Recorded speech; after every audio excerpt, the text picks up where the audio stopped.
Le Japon, le Canada et moi. Je m'appelle Sonia Dandano.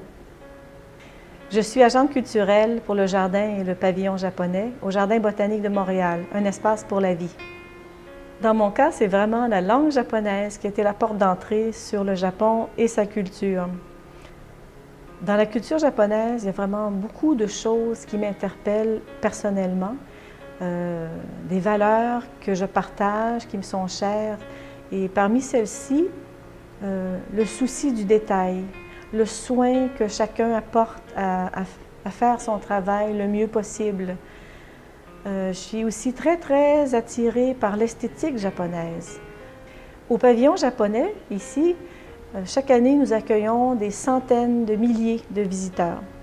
Ce qu'on constate, c'est que quel que soit leur niveau, qu'ils soient vraiment tout à fait néophytes ou des experts, on constate quand même cette soif, cet intérêt, cette soif de connaître le Japon.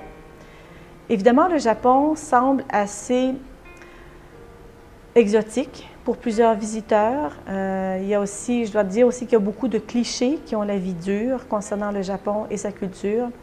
Et nous, ici, on se donne vraiment pour but de démystifier tout ça et d'aller vraiment au-delà de ces clichés-là qu'on rencontre assez souvent, malheureusement. On veut vraiment faire découvrir le Japon d'aujourd'hui. Ça aussi, c'est un peu un défi parce que, évidemment, tout l'aspect plus traditionnel du Japon est éminemment attractif. C'est pittoresque, mais le Japon d'aujourd'hui, c'est cette cohabitation de la tradition et de la modernité. Et c'est important, je crois que c'est très important qu'on montre ce qu'est le Japon véritablement aujourd'hui. Donc, c'est toujours un peu un défi de réussir dans une même activité ou dans une même exposition à montrer ces deux faces-là tout à fait véritables du Japon. Au-delà des clichés, le Japon, le Canada et moi.